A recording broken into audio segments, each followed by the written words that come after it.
The Nerdarchy for Nerds by Nerds. I'm Nerdist Steve, and today I'm joined by Paul and Bill from Beadles and Grimms. Is it Pandemonium Warehouse? Beadle and Grimm's Pandemonium Warehouse is the full title. Thank you. Yeah. What's wrong? You couldn't find anything longer? Yeah, right. Yeah, we don't trot out the full name very often, but Yeah. thank you for acknowledging it.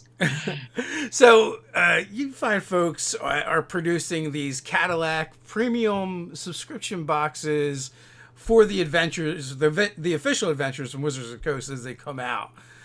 You guys want to jump into that a little bit? Yeah, for sure.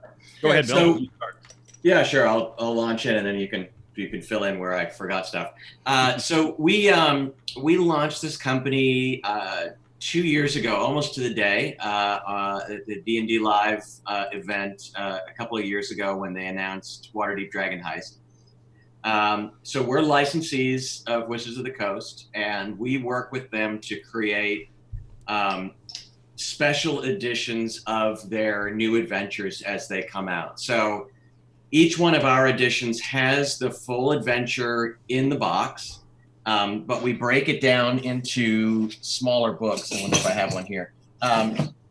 So we'll break an adventure down into smaller soft cover books. So you're not dealing with the whole big book at once. You can just be running the section that you're running at that particular time. And then we fill the box with all the tools we can think of for the DM to make their game the most experience possible for the players. So when we first met with Wizards of the Coast and we were talking to them about this idea, they told us there's no shortage of people who want to play D&D, but there is a shortage of people who want or are brave enough to try DMing a game. That it's intimidating for a lot of people. People think it takes an enormous amount of time to prepare for, and there's a reluctance for people to jump in and try DMing. So a big part of our product is trying to provide the DM with tools to cut down on their prep time, make them feel more in control, give them information at their fingertips for when the game goes in directions they're not expecting, and give them lots of great props and tools and maps that they can throw down on the table and just elevate the experience for the gamers. So I've got lots of examples if you want to show a few things. So, we work with a jewelry company called Han Cholo, who's also a licensee of Wizards of the Coast. So we make a lot of metal items. So this was something for Avernus. This is the Soul Coin. That was a big deal in that game. So our Platinum edition of Descent into Avernus contained one of these guys. So when the players find them, you can actually show it to your players. They can see how crazy big and heavy it is. We do lots of jewelry. So if your players end up joining the Hell Riders, you can actually give them a wearable Hell Rider badge. When you share this stuff, I'll hold it like more towards your chest. Oh, sorry. There we go. Yeah. How's that? Perfect. Good. Yeah. Excellent. Okay. We do custom DM screens for each of our adventures. So they come with custom art that is specific to the adventure. And then on the inside, it's all references that are specific to that adventure. So again, we're trying to help the DM by giving you great quick reference stuff that's specific to the game you're running right then, as opposed to just sort of a generic DM screen that's, useful but not specific to that game. You can see some of the maps that we include on here. I've got a few on the back wall here that you can see. We print them all on high quality paper, and some of them are even on canvas, like the Avernus map here. The art in the D&D books is amazing stuff, and it's a big part of the game, and we want the players to really be able to experience it and enjoy it. So we want to create great versions of these maps that you can put down on the table, and we create a lot of custom stuff that isn't available in the adventure at all. So like this battle map here of the Elf Song Tavern, that's something that we commissioned so that you have a full-size battle map that you can use with minis and put it down on the table just in case you happen to have a battle in the Elf Song Tavern. Not saying you will. So it's full of all kinds of maps like that, area maps, battle maps, and then lots of handouts. Anytime that a group of players receives a letter from somebody, or they discover a hidden diary page, anything like that we can provide an in-world version of, that you can actually hand to your players, it just elevates the immersive experience for the players, makes them really feel like they're there in the game. And those are the kinds of moments that we're really going for. Can you guys talk about what's going to be in Rime of the Frost Maiden, the Icewind Dale adventure? What you guys are planning for that box? Yeah, I can talk a little bit about that. So there's a whole bunch of things that we're not allowed to say. So one of the challenges, and we have this every year, right? When we announce the pre-orders for these boxes for these adventures, we can only talk about the things that go in the box that have been announced, right? We can't spoil things because partly, if someone's going to play it, they don't want to know what kinds of things are coming up. But the things that we can talk about are, one, we work closely with WizKids, and so one of the things that we were able to do with this box in particular is we were able to work with them to pick 20 of sort of our favorite minis from their big Icewind Dale mini set that they release, that normally you just get blind booster boxes and you sort of randomly get them. So we were able to go to them and pick 20 of the minis that we want. So we were able to pick big rare ones like this Abominable Yeti. That's just an awesome, and these are all pre-painted great minis. And so there's a box of 20 of these that we get to include in our Platinum box, which is great. But we also, as Bill said, we take the adventure, we break it up into separate books, so that, the appendix is its own separate book that you can reference. The great thing about this particular adventure by Icewind Dale is that it has all of these different quests and adventures that you can go on. So it's a very open world and an open storyline. So players can do things in lots of different orders and go to a lot of different places. So having the books broken out like that is going to be really, really helpful. And then we love maps. And so there's going to be a lot of great maps. And so Mike Schley, who's a great cartographer, did some new maps for Icewind Dale, like a big world map of Icewind Dale and 10 towns. So a map for each of the 10 towns in Icewind Dale.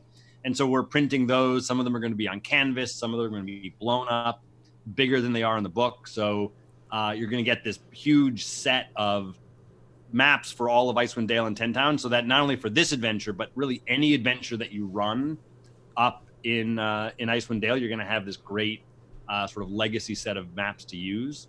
One thing that we are doing that's really neat is we're doing these battle map sized or tactical maps for 10 towns that are modular, so that you can put them together to create street scenes, alleyways, things like that, so that any adventure that sort of happens on the fly, in or around 10 towns, you'll have these tiles that you can put together and sort of fit them together to make any location in 10 towns. So maps. Yeah, one of the things about these kind of open sandbox adventures that D&D is really favoring right now, if you're as old as us, you remember the old Gary Gygax adventures, which were great, but they were kind of on rails. You really, there's a very limited number of paths that you could go in one of those adventures. These ones are much more open, which is a great experience for players, but it is challenging for DMs. It's hard to run those games because you don't know where it's going to go.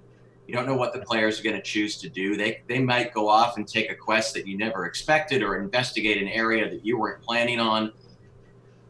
So things like this, like these modular maps where you can just sort of create a street scene on the fly, it's incredibly helpful for the DM to be able to play along with the players if they go in directions that you didn't expect or prepare for. Yeah. And one of the other things that we put in all of our boxes, and we're putting in Icewind Dale as well, is we create bonus encounters. So we write these short little encounters that specifically help DMs accomplish either, getting them sort of back on track. So maybe there's something that, to make sure that they get or find, we have a little bonus encounter that kind of helps them do that, or take advantage of a location maybe that otherwise the players might miss, or help further the story, or and sometimes just add in a little extra combat to a part of the a chapter of the story that's maybe really role playing heavy, right? Just give an opportunity to go kill something. How do you guys break up the books? Well, the books are written. If you've seen the 5e books, they kind of break them up into chapters.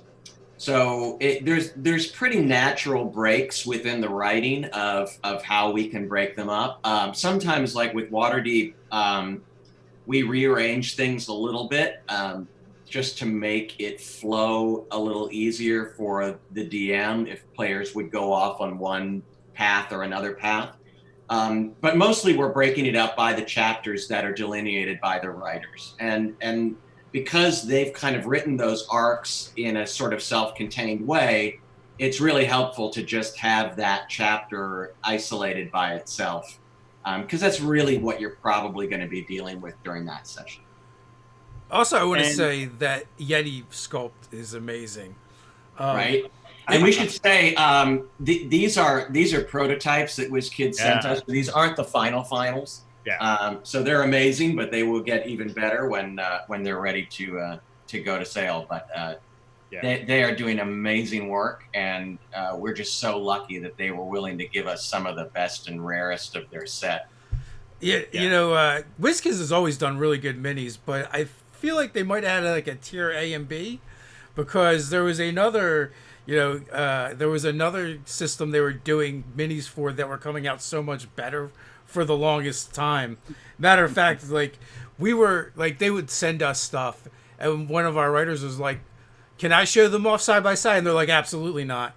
So, but we don't get into the what happens behind the scenes there. We don't know that, but we love working with them, and the stuff that they do has been really great. Yeah. Well, minis has changed a lot with 5e from previous editions. They've gotten smaller, and I attribute a lot of it to the price of plastic more than anything. Also the technology. I mean, really, like every year they improve their ability to do the painting. Yeah. So when you look at the 2-3 years ago, the paint pre-painted minis were kind of roughly done. There were sort of like a couple of colors, and it was sort of general. But the detail on these now is just amazing. If you look at here's another one that I can show you guys, which is, this is a night hag, and you can just look at the detail of all of her elements and how it's painted, the things in her hair. Again, this is also just a prototype, so I think there's even going to be some more detail in terms of her eyes and on her face, but it's just, the colors are great, the detail, and it's just really well done. Have you guys seen the Hero Forge colored 3D printed minis? Yeah. I don't physically have one of those yet, but it's a great idea. Yeah. Oh, they sent a prototype to us, and Ted had got it, and he was looking at it, and he didn't know that it wasn't painted. That's how good they look. Wow. Yeah, it's pretty amazing. So how did Beadles and Grimms come about? So a year earlier than the D&D Live that we actually launched at, there was a D&D Live, like a smaller event in Seattle for Tomb of Annihilation. And Matt Lillard, who's one of our founding members, was invited to go there to join in the stream. And we all kind of went along just as fans of D&D to see this thing and get a chance to watch it from backstage. And we had been talking for a long time about trying to launch a company. We felt like we had a lot of great resources amongst the five of us. We've got a few people with business degrees, and we have a lot of managerial experience, and we also have a lot of creative experience. We have a lot of writers and actors, and we've been playing D&D since we were teenagers. So we kept talking about these ideas of what we thought we could bring to the game. And while we were up there, we started talking about music, and how in the music industry, like if you're a casual Pearl Jam fan, you might spend $12 on their latest album. And if you're a serious Pearl Jam fan, you might spend $100 to buy 5 albums.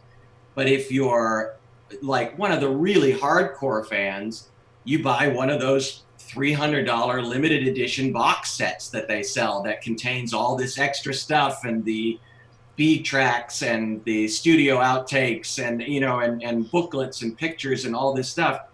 And the music industry does a great job of catering to those super fans who want those special edition boxes. And maybe there's only 1,000 of them, but for those 1,000 people, they're really valuable. And so I as a serious Pearl Jam fan, had one of those serious boxes signed by Mike McCready, which I treasure. So, you know, I started telling the guys about this, and we realized that there wasn't really anything in the D&D universe that would cater to people who are as obsessive about D&D as I was about music at that time. So we literally just kind of pulled some of the D&D people aside at this event and said, hey, is this something you guys would have any interest in? And they immediately responded to it. But then we had to prove that 5 guys without a company would actually be able to pull something like this off. So we invested our own money and built a prototype of a box for an adventure called Cloud Giant's Bargain. And thank you again to everybody involved with that adventure for helping us out. And we created a box from scratch, and we had no idea what we were doing, and we had no idea how to get things built or how to contact vendors or anything like that. But we were really determined, and we figured it out. And we flew up to Seattle and showed them our proof of concept, and they loved it. And that's how it all got started. Pearl Jam, that's the secret. How could they not have faith in you? You guys did have Shaggy on the team. That's right. We did have Shaggy. That definitely helps. But then it comes down to, like, you know, money and their brand. And you know, Wizards takes their brand very seriously, and they should. They don't let just anybody be a licensee, and everything we do is a representation of them. You know, the normal customer doesn't look at a licensed D&D product and think, oh, well, that's some other company. You know, they see a licensed product and they think, well, that's part of the D&D family, and the quality of it reflects directly on them. So we had a lot to prove, even with Shaggy on board. Shaggy. Yeah, that is so true. Look at D&D Beyond. People still don't know that that's a separate company. Oh yeah. And those guys are great, and they take it seriously, and they work really hard.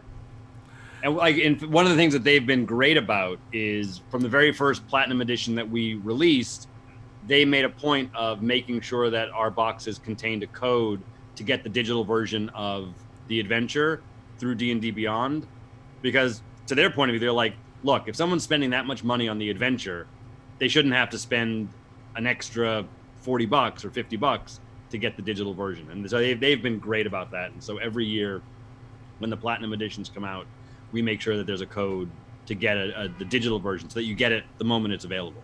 Oh, nice. That's really cool as well. Yeah. So even though the box doesn't ship until October, if you've already bought it, you get the digital code the day it's released, so you can start reading it and prepare.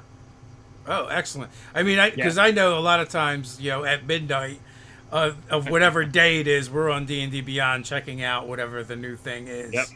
Yep. So do each of you guys have a favorite box that you put out for the adventures, or a favorite adventure so far?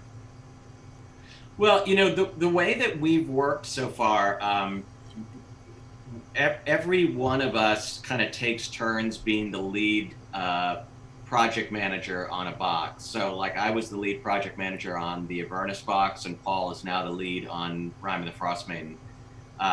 So I think naturally, like, whichever one that you had to lead, you become so involved with that box. And, you know, I read Avernus 1,000 times from cover to cover. So, but there are little pieces of each adventure, like the DM screen from Saltmarsh. I wish I had it available to show you. It has a piece of art on it that I think is absolutely amazing. And there were adventures in Saltmarsh that I played 20 years ago that are these old classic adventures. So that was really a really fun box to work on. Obviously, Dragon Heist was our very first, so that's always going to hold a fond place in our hearts. I don't know. What do you think, Paulie? Yeah, I mean, I'm sort of deep into Rime of the Frost Maiden, so there are all kinds of things about that I love and can't wait for people to see and experience and explore. But yeah, I still have a special place for Waterdeep Dragon Heist. I mean, I've always loved Baldur's Gate, from playing adventures in it and even playing the games. So there are lots of things about that. I think Baldur's Gate, I loved the Baldur's Gate map. And that was also when we introduced a lot of the faction tokens.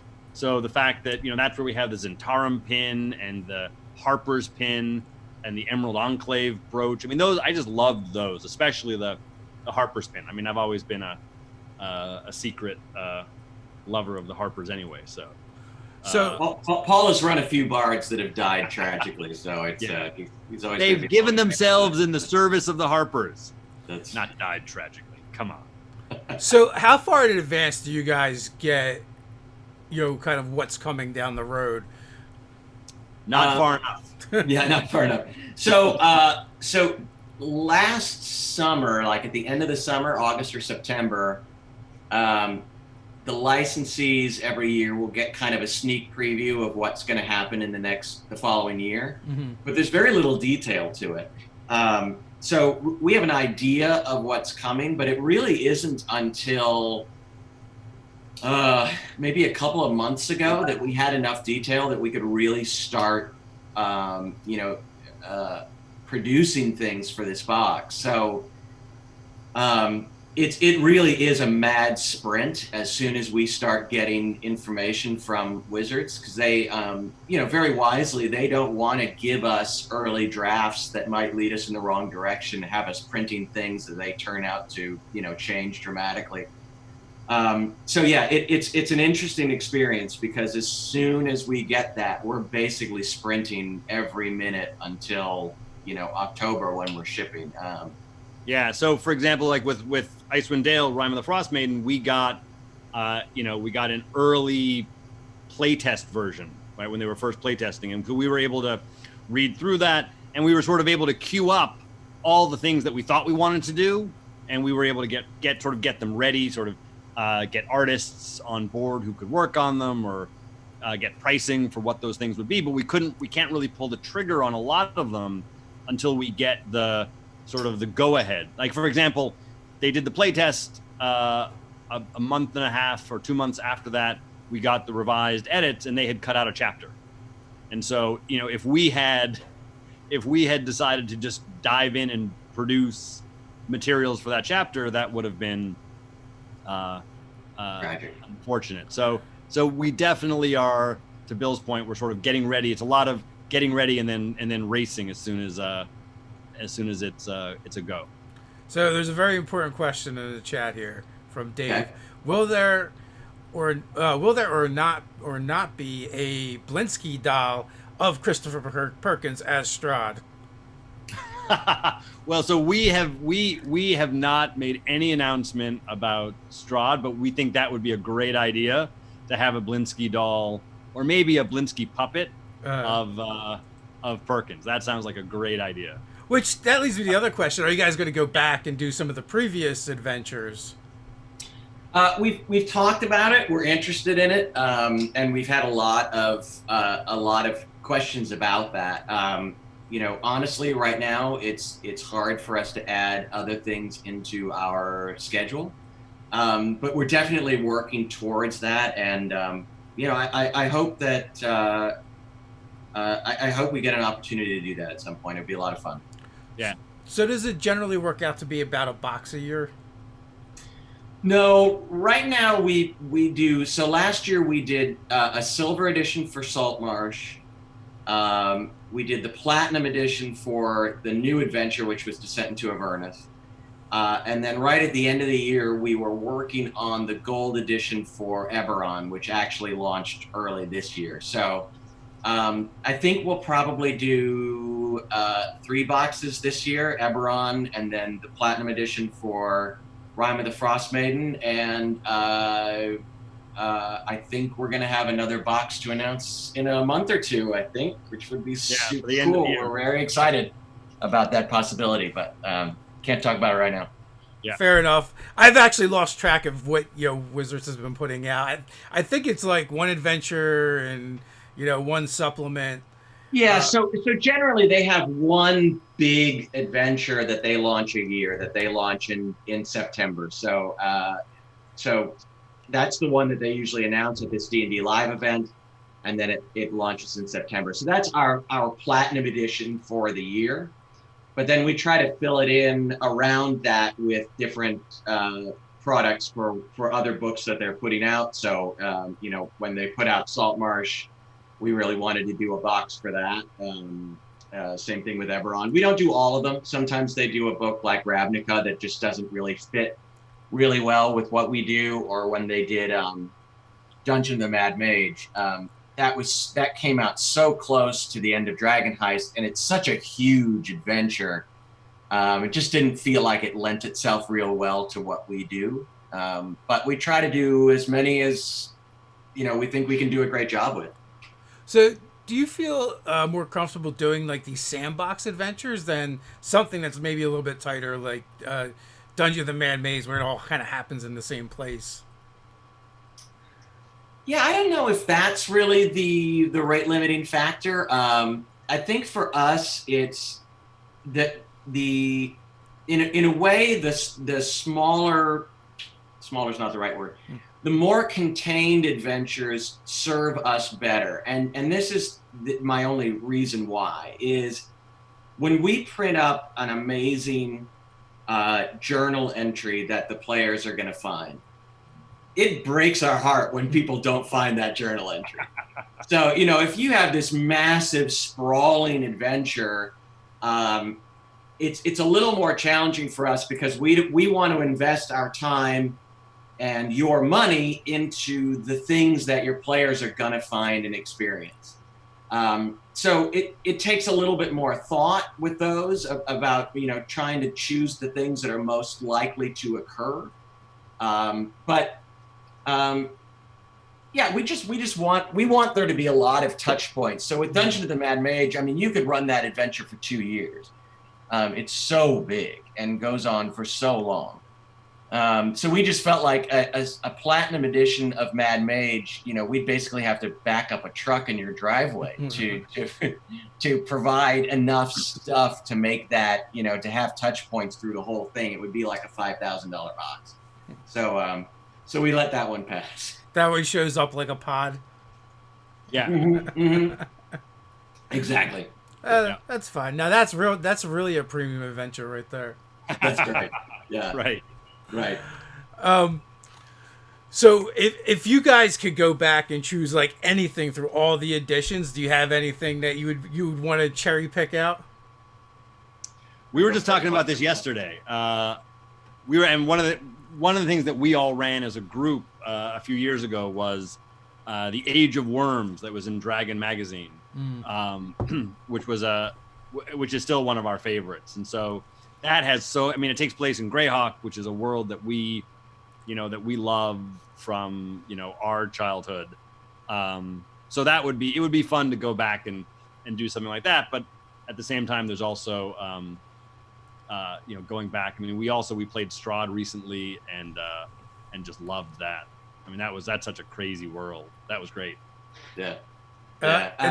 We all have a real fond place for Greyhawk. That it would be fun to be able to do something with that. Is that a favorite campaign setting for you guys?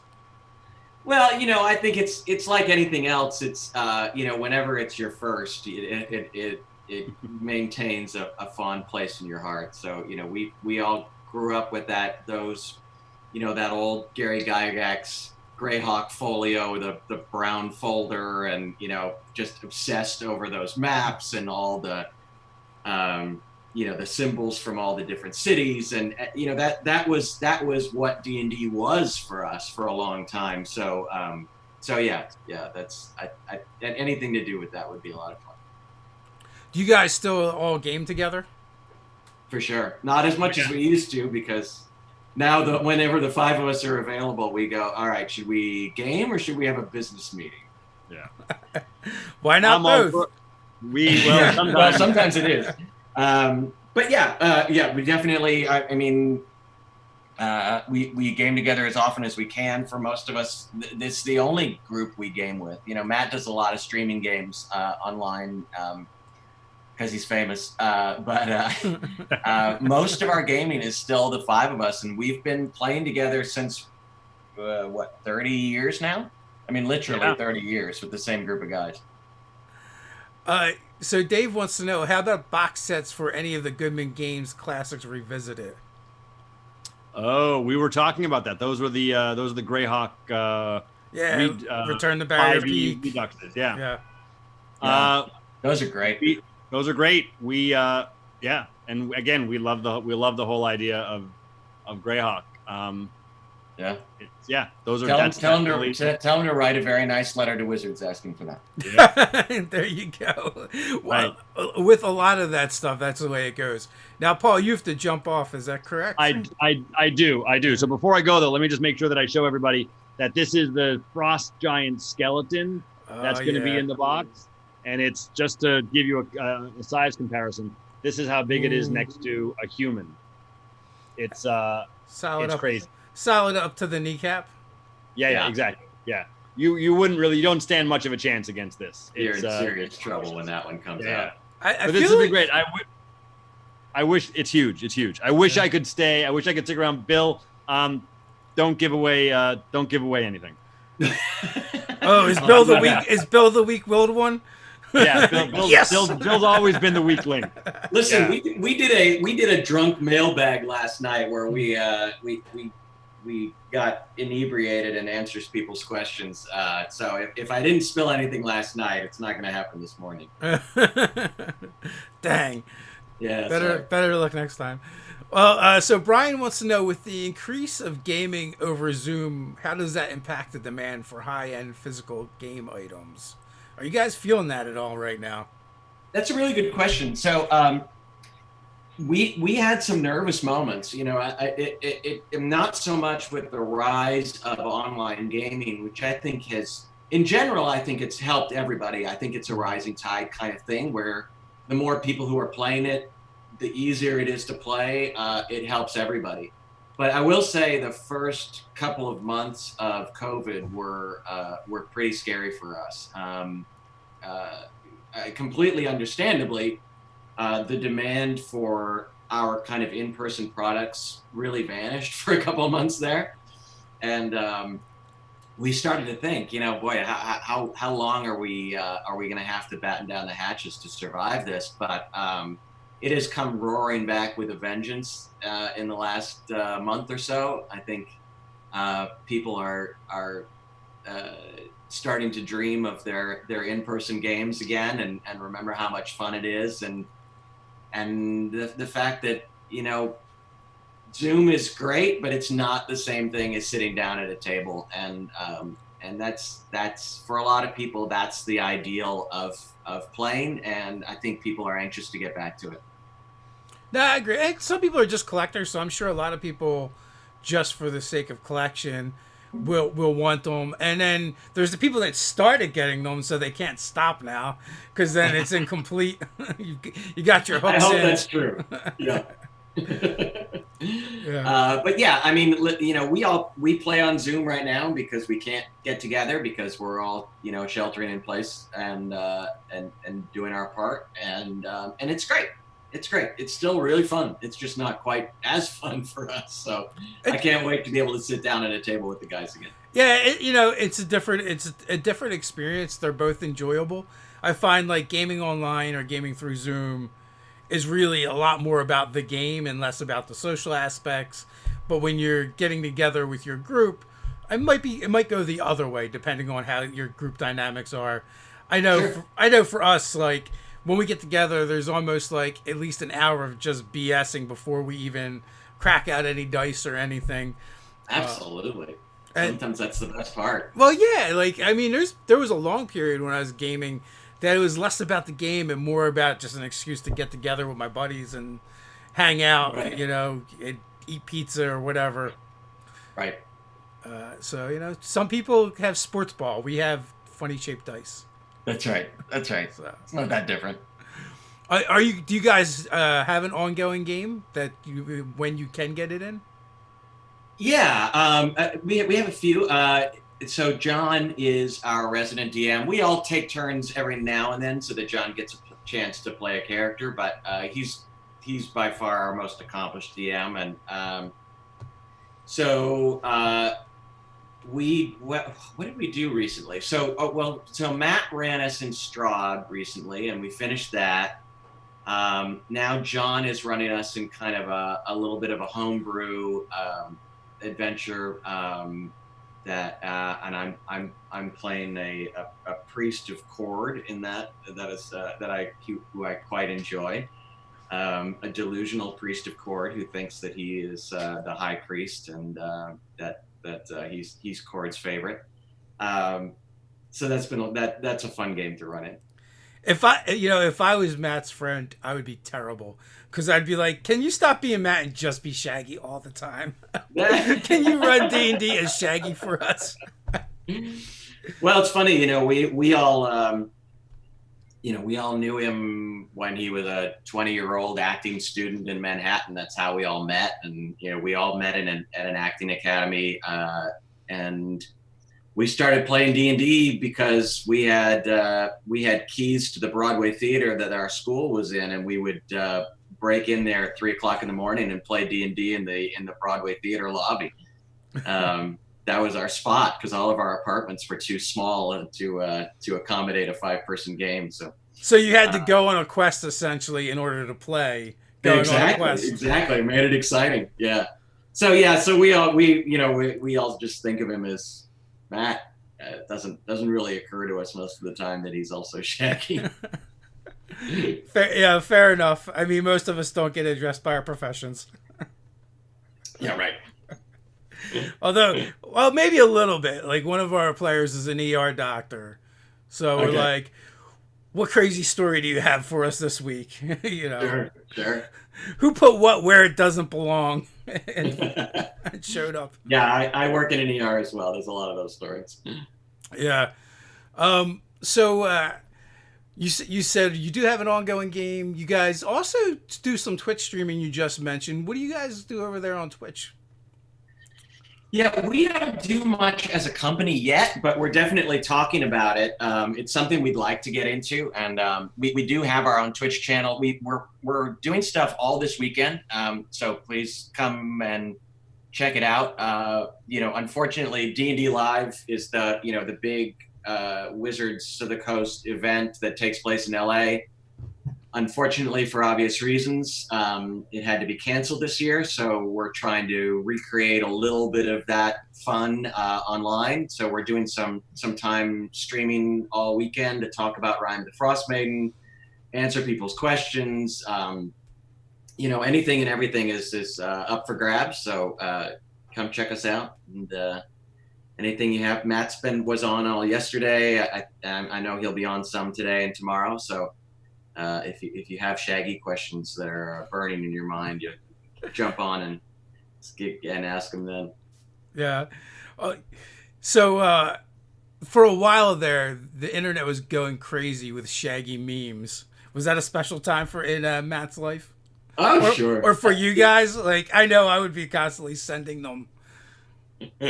Yeah, he got bombarded for sure. It was really fun. I mean, I think the really fun stuff was the stuff that tied back directly into role playing. They had these Shaggy stat blocks and stuff that people were coming up with that were a lot of fun to read.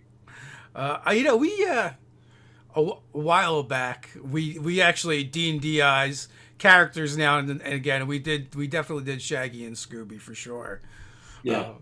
But now moving away from Shaggy, as much as a fun topic as that is,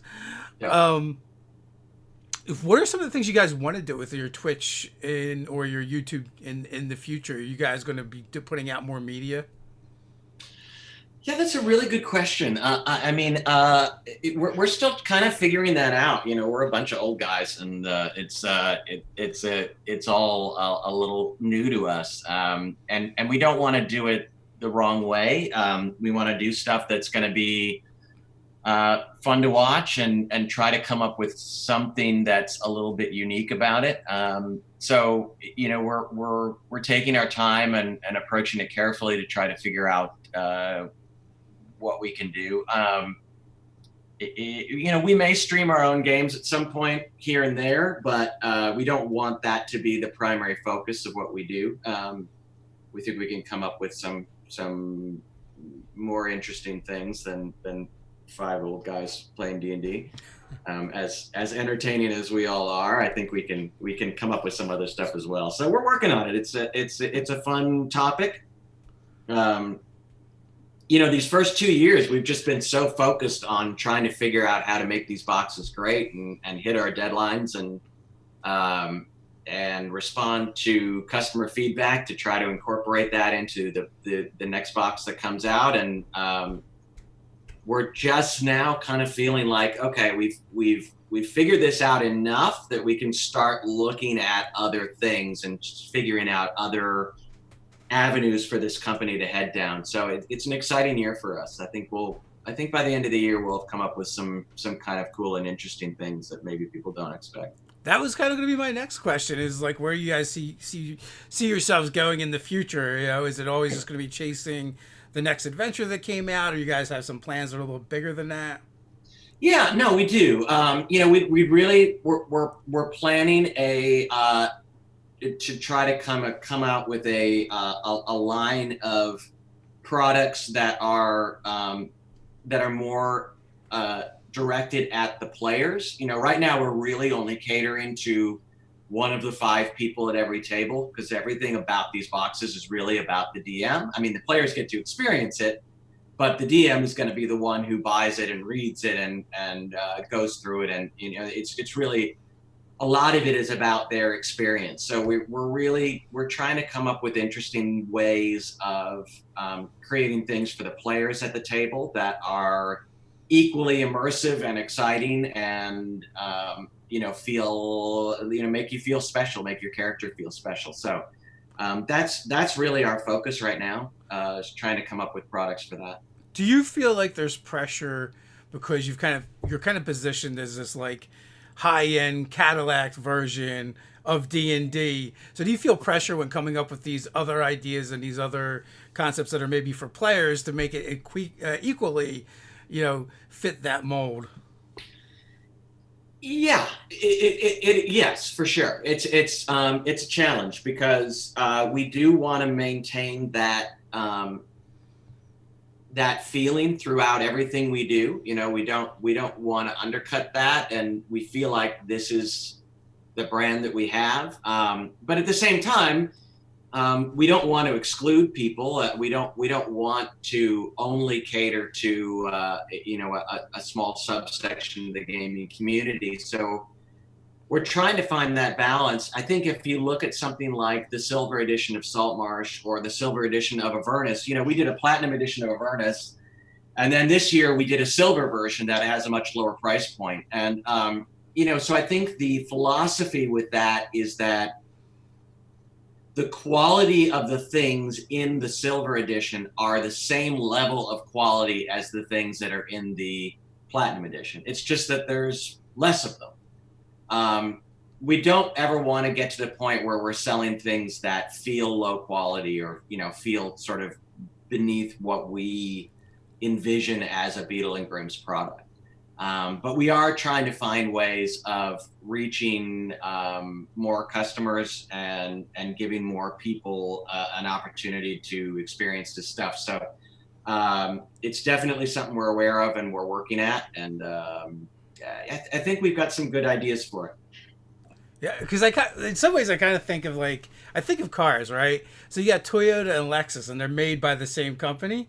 But right. I don't think that that company really wants you to know that or think about that. When you're buying a Lexus, they want you to know you're buying a Lexus. Right. Right. So it's kind of tiered that way. So yeah, I don't know if you guys think about that as far as positioning and stuff. And there's kind of is a market for higher ender things, no matter what niche you're talking about. So I just wonder if there isn't a fear of like diluting that brand of being what it is. Like if Gucci starts putting out more accessible products, are they still Gucci? Right. Kind of deal. So it seems like a difficult tightrope to walk. Yeah, I mean, for sure we're aware of it, but to be perfectly honest, you're probably giving us too much credit for our strategic approach to this. Honestly, everything we do, the first and primary thing we focus on is, are we excited about doing this? And if we're excited about doing it, and it seems like a cool idea to us, and it seems like something that we'd want to use at a game table, we just kind of follow that bliss. And so far, that's led us in the right direction.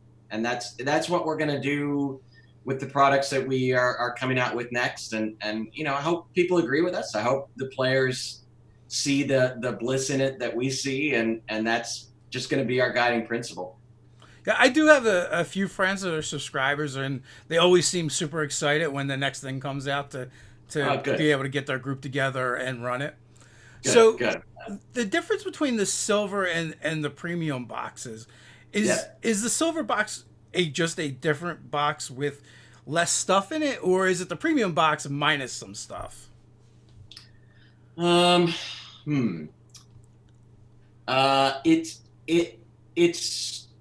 It's all it's the premium box minus some stuff. It's in a different box. It doesn't come in these massive boxes that the platinum ones do, and it won't have all the same stuff. So, for instance, the platinum edition of Avernus came with this amazing WizKids piece that's the Infernal War Machine that you end up doing a lot of battling in. That is built to scale, and it's an amazing piece, and it comes up a lot in Avernus. So it was a great thing to include in the Platinum edition. That's not going to be in a Silver edition of Descent into Avernus, but you're still going to get lots of great maps. You're still going to get the module broken up into pieces. You still get a custom DM screen, and that custom DM screen is the same one that is in the Platinum edition. You're not getting a lower end version of it or anything. So again, we're still giving you really quality items. There's just less of them so that we can afford to offer it at a lower price point. So of the stuff that goes into the various boxes, do you have anything that's particularly like your favorite type of thing to be put in there, whether it's maps, minis, the DM screen? For me personally, the DM screens are a big passion, and we actually let me see if I can find it. We have another piece, an item that goes with the DM screens. Oh yeah, here we go. So we have the custom DM screen, and then we also do these, which are something we call encounter cards, and we give you a full set of these. With all of the things that you're most likely to encounter in the adventure. So, one of the things growing up that was so frustrating was there's amazing art in the monster manual and in the adventures of the things that the players will encounter, but it's really difficult to share it with the players because, there's text all along the sides of it that you don't want the players to see. So you're kind of holding it up and trying to cover the text, and you can only show it to them for 2 seconds because you need the book back. So we created these encounter cards that have the full official art on one side and then the stat block on the other. And you can hang this over your DM screen so that it's there for the players to see for the entire encounter, and the stat block is there in front of you hanging on the other side through the entire encounter. We used to include 40 of these in every pack. We're actually doing 60 for Rime of the Frost Maiden because they've been so popular. So we really wanted to try to hit every single thing in Rime of the Frost Maiden. So we were really proud of these. We were really excited about them, and I think this might be my favorite thing. It was one of the first things we came up with when we started breaking down what a box should look like, and it's been people really seem to like them. It's funny, the same exact question you just answered, Brian, just asked. I hadn't seen it yet. So apparently it was on more than one of our minds. Oh, okay, good. So do you prefer playing or DMing? I prefer playing. I do DM from time to time, and I like it. I enjoy it. But you do feel. I mean, the good and the bad part of it is that you feel a little bit separated from the rest of the table. I mean, it's fun and it's great because you know things that they don't, and you've prepared for it, and you're kind of giving this group of people at the table this great experience, and that's rewarding in and of itself. But boy, when John is running a really great game and I get to just completely lose myself in it, and you forget that the other people at the table are, you know, your old friends, and they become your adventuring companions, and those moments are just can't be beat for me. Yes, I kind of find that when I'm running, I want to be playing, and when I'm playing, I want to be running. So that's true. Yeah. So I'm never true. Happy. Yeah. Right. No, I have those moments too when you're playing. You're like, oh man, this would be. I have this great idea for something I'd love to run people in. So when you guys do play, what campaign setting do you guys use?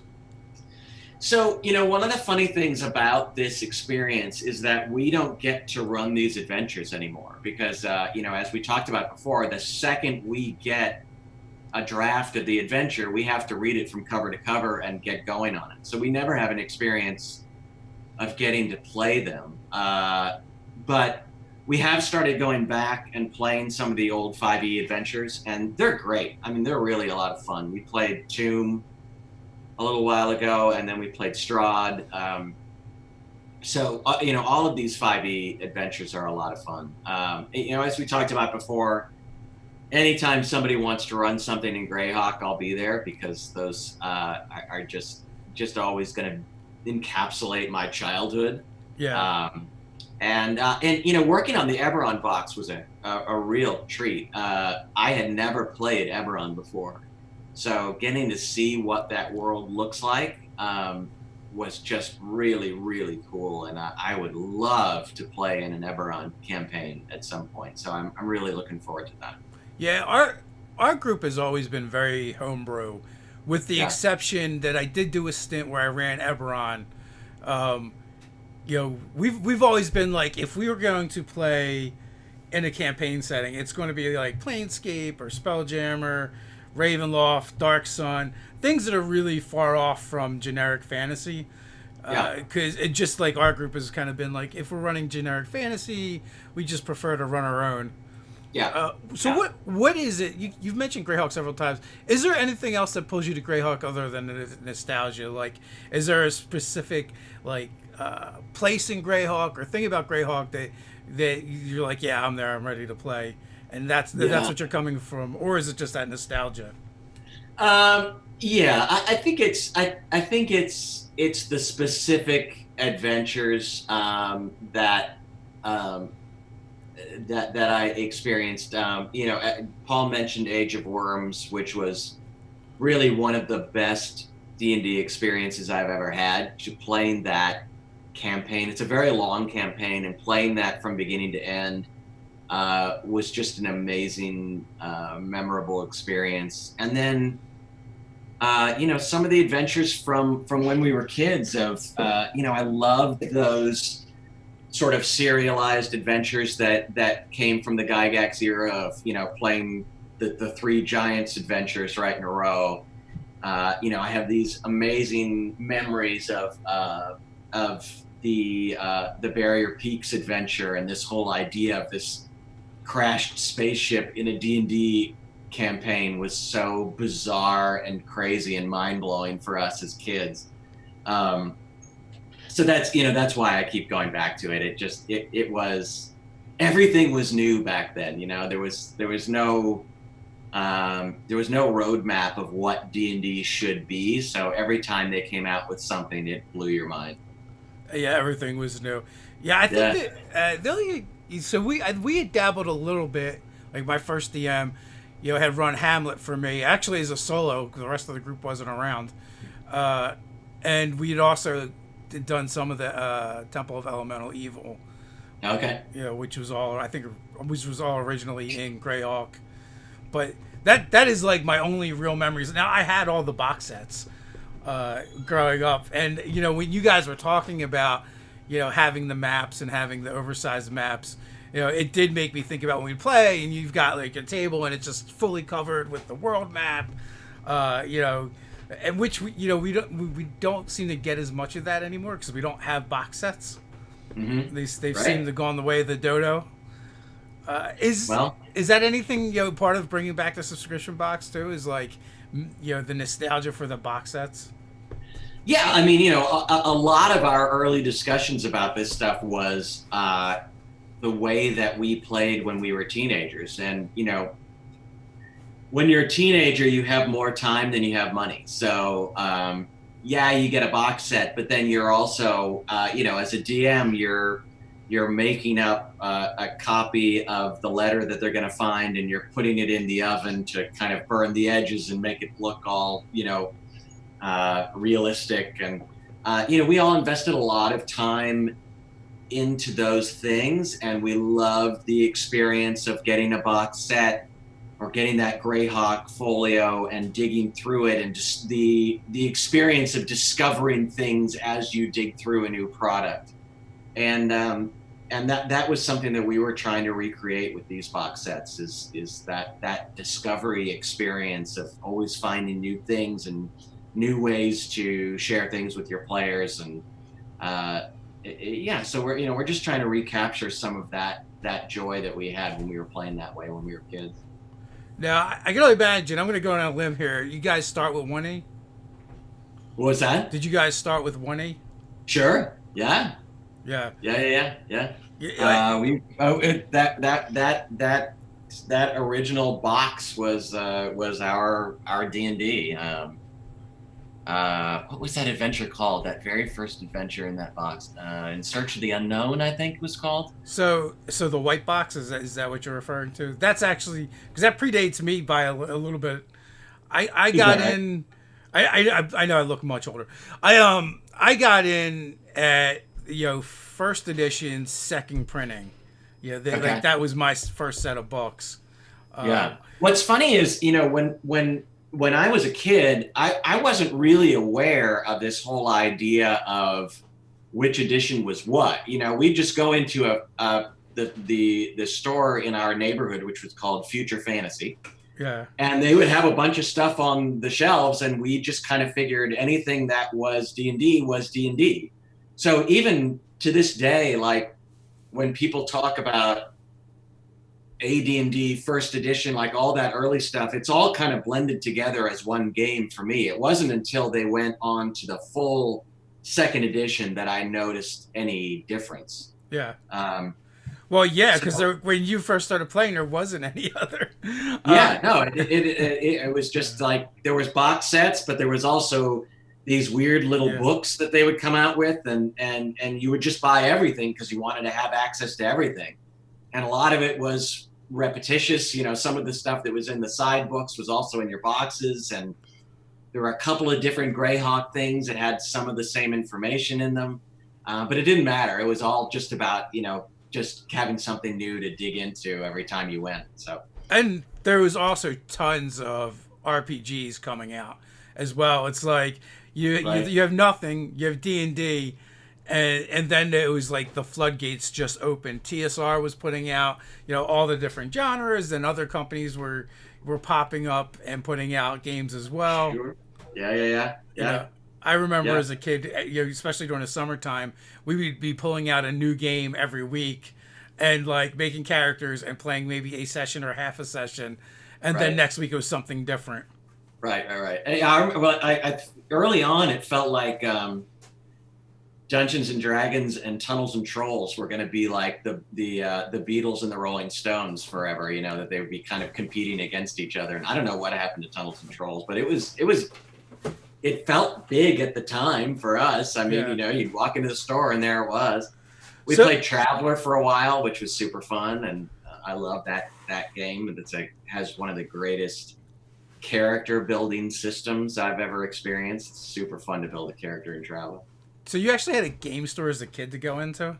We really did, yeah. And we didn't know how lucky we were, because a lot of places didn't. But my brother Charlie, who is also one of the 5 founding members of this, we grew up in Northern California, and we had a little store there that we were able to kind of feed our habit with early on. And they even had a guy who would host games in the store after hours, which was kind of our tutorial on how to DM a game and how to run a group of players through a campaign. And it was a great experience. Yeah, like when I was growing up, it was B. Dalton or Walden Books. That's like where we got. Yeah. Maybe you might have had a comic book store that would have like one rack dedicated to gaming stuff. So I got one question here from the chat, and then I will let you go, sir. Okay. Do your box sets contain treasure cards for magic items rewards like the monster cards? The answer is when it's appropriate. So we had cards for Avernus and cards for Eberron. We do it when there's a lot of unique stuff that we think will be super useful for players. So I think that's still an open question as far as Rime of the Frost Maiden goes, as to whether we'll do it for that box set. We really try not to get too locked into a set list.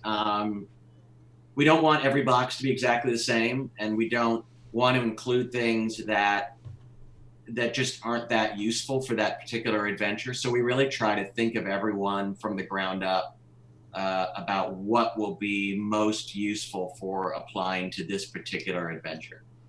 So you'll see a lot of the same things, but it won't be the same thing for every box. So that's just the way we approach it. There is no set formula. Perfect. No, there really isn't, and there shouldn't be. And we actively try to fight against that temptation. We really want everyone to feel unique and special and well thought out. I think that's a good way to go. Well, I want to thank you for coming on. As always, folks, in the pinned comment, you will find links to find Beadles and Grimms around the web. Go check them out. Go give them a follow, follows, likes, and take a look at their website. Until next time, stay nerdy. Thanks, everybody.